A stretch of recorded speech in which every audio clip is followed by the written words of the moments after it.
Allopathy का सहारा भी बुरा नहीं है, लेकिन एलोपैथी से थोड़ा बचना भी, अति से बचना बहुत ज़रूरी है। क्यों? क्योंकि उनके द्वारा बहुत सारी अन्य बीमारियां पकड़ जाती हैं। सबको मालूम है कि लिखा रहता है काउशन, और वो बहुत बहुत इतना सूक्ष्म लिखा रहता है कि आसानी से, ज़्यादातर तो बुज़ुर्ग ओल्ड एज में बीमारियां होती हैं, और ओल्ड एज से मतलब 40, 45, 50 के बाद ही ज़्यादा बीमारियां पकड़ती हैं, या थोड़ा सा 30 के बाद भी कुछ बीमारियां आ जाती हैं, छोटी मोटी ठीक भी होती हैं, लेकिन फिर भी जिनकी उनकी आईसाइट ऐसी नहीं रहती कि वो इतना सूक्ष्म पढ़ पाएँ। बड़े लोग, उन पे लिखा होता है किडनी ख़राब हो सकती है, गुर्दा ख़राब हो सकता है, या फिर वो लिवर ख़राब हो सकता है। तो हम बात कर रहे थे अंतराय योग, अंतराय योग में या हमारे जीवन में, हमारी स्टडीज़ में क्या चीज़ें, क्या बाधाएं आती हैं। हम कहते हैं भाई हम डिस्ट्रैक्ट हो जाते हैं, या हम बैठ ही नहीं पाते हैं, बड़ा मुश्किल हो, अजीब सी फीलिंग शुरू हो जाती है। क्यों ऐसा? इसके कारण क्या क्या हैं? इसके कारण देखिए, सब कुछ दे गए हैं हमारे गुरु, हमारे ऋषि मुनि। अगर हम ध्यान से देखें और उनको समझें और उन पर चल पाएँ तो हमें समाधान भी सभी दिए, समस्याएं भी उन्होंने सब उठाई हैं। तो क्या है प्रॉब्लम्स, क्या हैं? व्याधि के बारे में मैंने अभी बात की थी। तो व्याधि शरीर में है तो हम योग नहीं कर सकते, उच्च शिक्षा प्राप्त नहीं कर सकते, यानी कि शिक्षा में हम अच्छे से नहीं रह सकते। योग्यता हम जो हमारा लेवल हो सकता, मानसिक लेवल के हिसाब से जो हम प्राप्ति कर सकते हैं वो नहीं कर पाते हम। तो हमें व्याधि को किसी भी तरीके से योग, प्राणायाम, आसन, जिम, व्यायाम, सैर करके, सही भोजन, सही समय पे उठना, सही समय पे खाना, सही सोना, सही व्यवहार के द्वारा हम बहुत सारे रोगों को कम कर सकते हैं। और देखना ये है कि व्याधियों के कारण क्या होते हैं। कारण यही होते हैं, एक तो शारीरिक कारण, एक मानसिक कारण। मानसिक मनोकायिक कहा गया ना, सभी रोगों को ये कहा गया है कि साइकोसोमेटिक हैं। तो क्योंकि अभी तक तो 90% माना जा रहा था, उससे पहले 70% माना जाता था। पर अगर देखा जाए तो संबंध, ज़्यादातर रोग जो एक्सीडेंट से नहीं हुए हैं, जो वायरस से नहीं हो, उसके अलावा सभी रोग हमारे अंतर्मन से संबंधित होते हैं। जहाँ मन में ब्लॉकेज आया, मन में समस्याएं पैदा हुई, वहाँ पे शरीर से संबंधित क्या है, हमारा मन से संबंधित शरीर है, और शरीर में ही इंद्रियां हैं, ज्ञानेंद्रियां हैं, तो उनमें भी ब्लॉकेज आएगा ही आएगा ना। तो केंद्र कहाँ था? आत्मा केंद्र है। प्रोसेस कैसे चलता है? आत्मा से मन ने ऊर्जा ली, मन उससे अनलाइटेड हुआ, प्रकाशित हुआ है। आत्मा से मन हुआ है, मन से इंद्रियां हुई हैं, मन के द्वारा इंद्रियां जो भी कार्य करती हैं, समझ, बुद्धि, अहंकार, प्रोसेस जो चलता है वैचारिक, ठीक क्या है गलत क्या है, ये सब मन के द्वारा है। और इंद्रियों दोनों का एक दूसरे का ऐसा संबंध है। इंद्रियां जो बाहर से ग्रस्त करती हैं वो वहाँ से मन तक जाता है, तो मन उसको बताता है। इधर मन के द्वारा इंद्रियां प्रभावित होती हैं और इंद्रियों के द्वारा मन प्रभावित होता है। क्योंकि बाहर का संसार तो हम इंद्रियों के द्वारा देख पाते हैं, उसी के अनुसार हमें हमारे संकल्प विकल्प बनते हैं, हमारी स्थापनाएं होती हैं कि हम, हाँ ये चीज़ ऐसे है, ये वैसे है, ये व्यक्ति ऐसा है, या इस चीज़ के ये परिणाम होंगे। इस तरह की चीज़ें होती हैं, भूत भविष्य की होती हैं, अभी की होती हैं, क्या करना है क्या नहीं करना है, ये सब चीज़ें हमारी इंद्रियां बाहर से जब देखती हैं, जो कुछ जानती हैं, वो प्रोसेसिंग होके मन के द्वारा, बुद्धि के द्वारा निश्चय होके, अहंकार द्वारा स्थापित होके उसका एक निश्चित संस्कार बन जाता है, एक निश्चित छवि बन जाती है, कॉन्सेप्ट स्थापित हो जाता है कि हाँ ये अब ऐसा है, अब अगली बार वही चीज़ होगी, या तो वो वस्तु दिखेगी, या तो वो क्रिया होगी, या तो वो घटना घटेगी, तो तुरंत से निर्णय आता, अच्छा ये ऐसा है, ये ऐसे है, या ये ऐसे हुआ होगा। पूर्ववत जो हम कहते हैं ना कि प्रमाण जो है ना, 3 तरह के, शेषवत, पूर्णवत, अनुमानगत, तो ये सब इससे हुआ है। तो रोग भी तो फिर वैसे ही होंगे ना। तो गलत चीज़ें देखने से, गलत करने से मन प्रभावित होगा, मन से शरीर प्रभावित होगा, इंद्रियां प्रभावित होंगी, आई साइट वीक होगी, कानों की समस्याएं शुरू होंगी, अन्य समस्याएं भी संभावना सबकी होती है। तो हमें व्याधियों से बचना है तो योग, ध्यान, प्राणायाम अपने अपने तरीके से जो जैसे कर सके, कोई नाद योग करे, कोई सहज योग करे, कोई भक्ति योग करे, कोई निष्काम कर्म योग करे, संयोग, वियोग योग, बहुत तरह के योग हैं। वो सब में से जो अपना सहज हो जाए जो वो करो भैया। ये नहीं कि किसी ने हमें ये बताया तो यही करना, या फला ये कर रहा है तो हम यही करें। कर्म कांड का अपना महत्व है, वो भी एक प्रकार का योग है। अगर हम उसको आत्मस्थ, हम संसार के कल्याण के लिए करते हैं तो वो योग है। अगर हम कर्म कांड को सिर्फ अपने लिए करते हैं या एक रिचुअल मान के करते हैं, रिचुअल मान के किया कि किसी ने कहा है इसलिए करना है, तो उसका कोई मतलब नहीं है। और रोज करना है इस तब भी कोई मतलब नहीं है। हाँ, इच्छा पूर्ति के लिए भी कर सकते हैं, अच्छा इच्छा पूर्ति भी होती है कर्म कांड से। इसके अतिरिक्त अगर हम सिर्फ ईश्वरीय आराधना के लिए उसको करते हैं या सांसारिक कल्याण के लिए, दिव्यता से जुड़ने के लिए, सूक्ष्मता से जुड़ने के लिए करते हैं, तो फिर वो आराधना है। फिर वो हमें हमारे अंतरतम को भी शुद्ध करता है, फिर हमें वो पूर्ण करता है, अंदर से प्रफुल्लित करता है, प्रसन्न करता है। प्रसाद, हमारा जो प्रसन्नता है वो प्रसादित होती है, उसमें वो शुभता आ जाती है, जैसे प्रसाद में आती है ना, तो वो बढ़ती भी है स्वतः से। तभी तो होता है ना कि किसी के पास बैठ के कितना अच्छा लगता है, किसी के पास बैठ के कितना बेकार लगता है, मन नहीं करता है, ऐसे लगता है कि भागो सेकंड में, कब भागना है यहाँ से, कैसे। तो किसी के से तो जाने का बिल्कुल मन ही नहीं करता, ऐसे लगता है कि बस यहाँ से गए तो क्या हो जाएगा, कुछ टूट रहा है ऐसे। तो वो ईश्वर जितना जो शुद्ध होगा ना उसके साथ यही होगा। तो हमें व्याधि से दूर रहना, अगर हमें पढ़ना लिखना है, अगर आगे बढ़ना है या योग ध्यान करना है, यानी कि अध्यात्म में आगे, बहुत आगे जाना है, ईश्वर को पाना है। तो ये सब ईश्वर को पाना वैसे होता क्या है, ये भी समझने की चीज़ है। और उससे क्या मिलेगा, क्योंकि आम आदमी कहेगा हमें क्या करना है ईश्वर को पाके, है ना।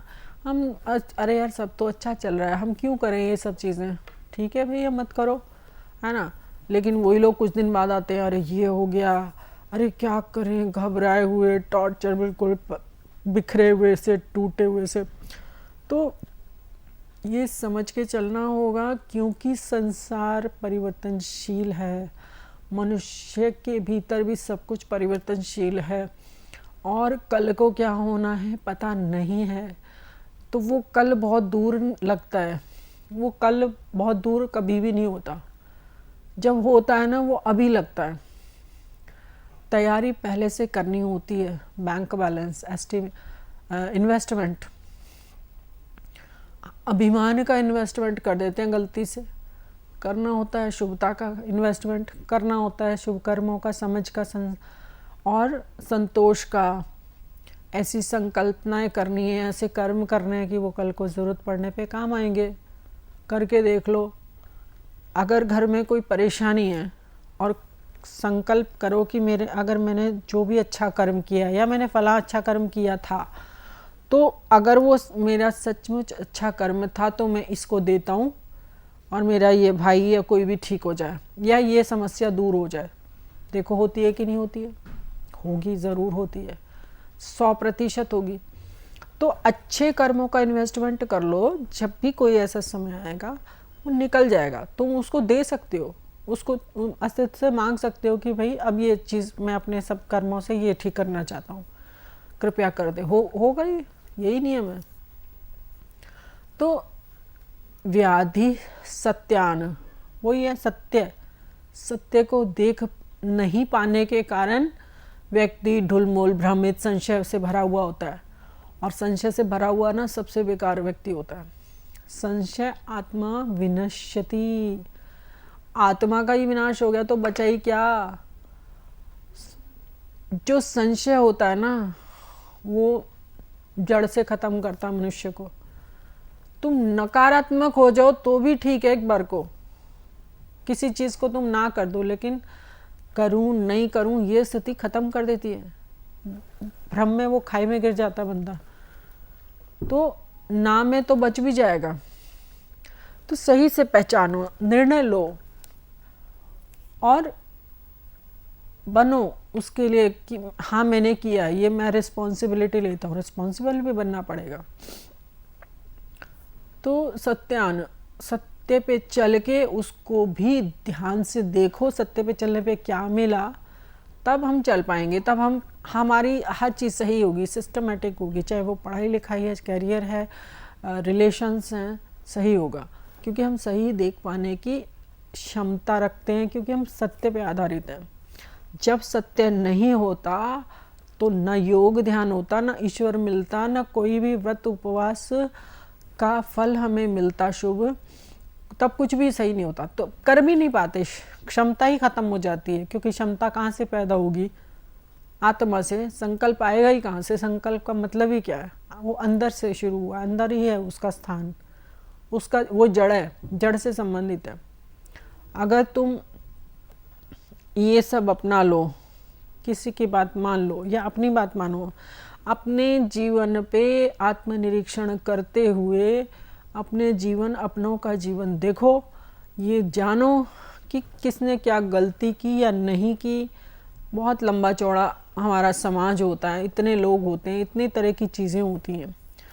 तो जब हम उनको देखते हैं ना, जो व्यक्ति सही चला है लाइफ में, सही कर्म किए हैं, सही सोच रखी है, और उसने कोई विधान बनाया अपने जीवन का एक कि मैं ऐसे ऐसे जीऊँगा, तो अनुशासन से हमारा अंतःकरण जुड़ा हुआ है। जैसे हम कहते हैं ना कि भाई हमें 5 बजे स्वतः से नींद खुल जाती है अपने आप।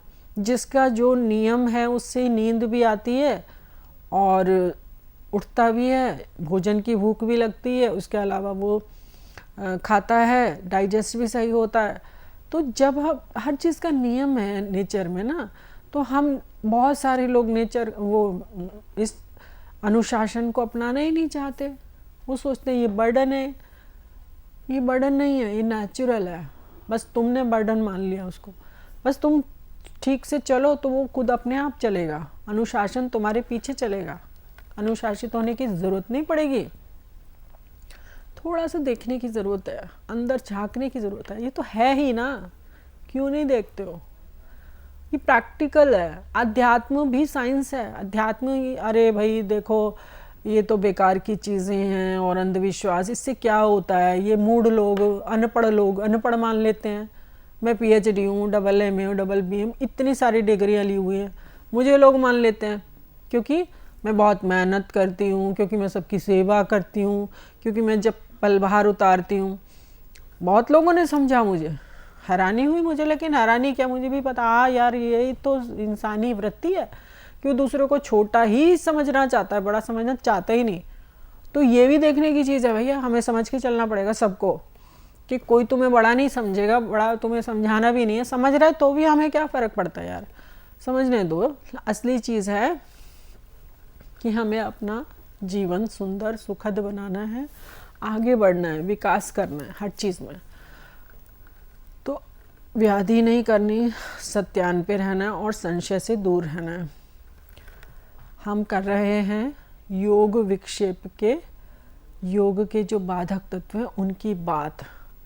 व्याधि, सत्यान, अविरति।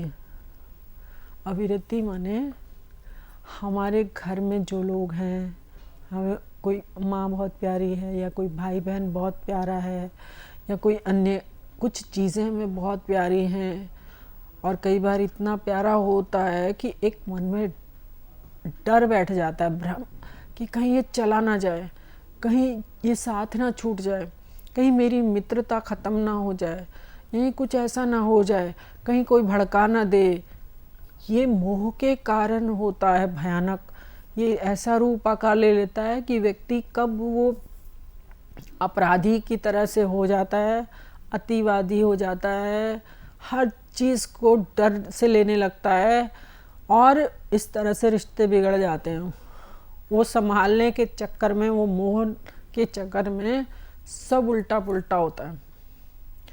इसलिए बहुत ज़रूरी है कि हम अब इस रत्ती से बचें, इस मोह से बचें। कोई भी रिश्ता है या कोई भी वस्तु है, जो है सो है ही, जो रहना है वो रहेगा ही, कहीं जाएगा नहीं। अस्तित्व में तो कहीं भी कुछ वैसे भी नहीं जाता भाई, रूपांतरित होके फिर वापस सिर्फ जो मोक्ष प्राप्त करते हैं। मोक्ष के बारे में भी जानेंगे कि मोक्ष तो लोग सोचते हैं अरे मोक्ष क्यों प्राप्त करना, मोक्ष माने अरे कुछ वो तो क्या हो गया, मतलब सब न सुख न दुख न बचा क्या है, अस्तित्व ही खत्म। मोक्ष का बहुत बड़ा महत्व है, लेकिन अभी हम बात कर रहे हैं बाधक तत्वों की योग के, और योग के साथ साथ हमारी ये सारी समस्या जीवन में भी होती हैं। हमारे सत्कर्म, शुभ कर्म, हमारी स्टडीज़, सब पे असर इन चीज़ों का पड़ता है। तो एक होता अलब्ध भूमिकत्व, यानी हमें उसका एहसास कभी नहीं हुआ। अब ईश्वर की बात ही ले लें या हायर स्टडीज़ की बात ले लें। हायर स्टडीज़ करके क्या मिलेगा यार, क्या करना है, ये पढ़ाई हम क्यों पढ़ रहे हैं, तो जीवन में काम आने वाली है नहीं। और डिग्री करना या पैसा कमाना भी उद्देश्य अगर नहीं है तो हम पढ़ाई भी नहीं करते। ऐसे ईश्वर को पाके क्या करेंगे। ये सब तो है ठीक है ना, अच्छा खाने को मिल रहा है, अच्छा पहनने को मिल रहा है, मस्त हो रहे हैं, जीवन जी रहे हैं, बस चल रहा है, ठीक है, ख़त्म बात।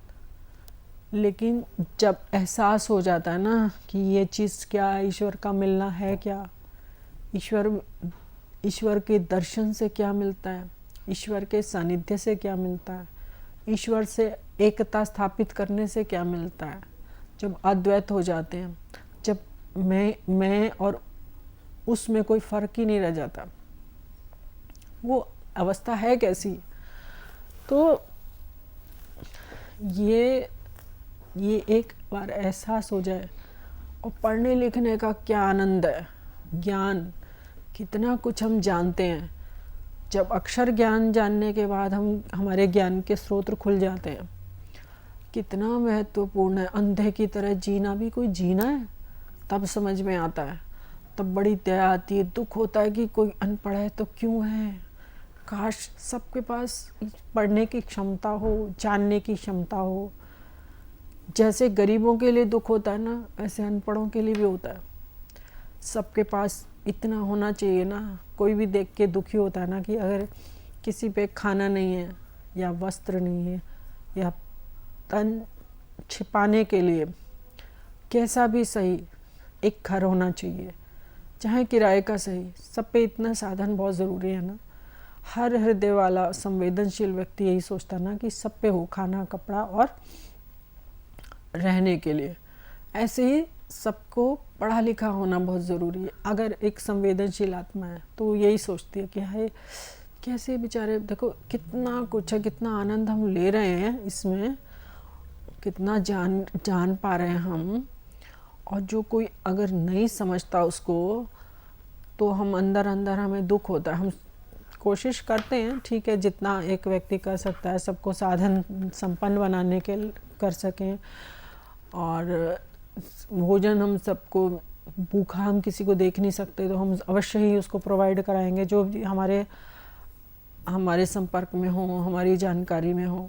ऐसे वस्त्र की बात है या घर की भी बात है, हर तरह से हेल्प करेंगे। ऐसे हमें पढ़ाई के लिए हम करना चाहिए, करते ही हैं हम लोग कि किसी तरह इसको पढ़ा दे। अगर मतलब मैंने तो देखा अपनी लाइफ में, मैंने हमेशा कोशिश की है, पढ़ाया है।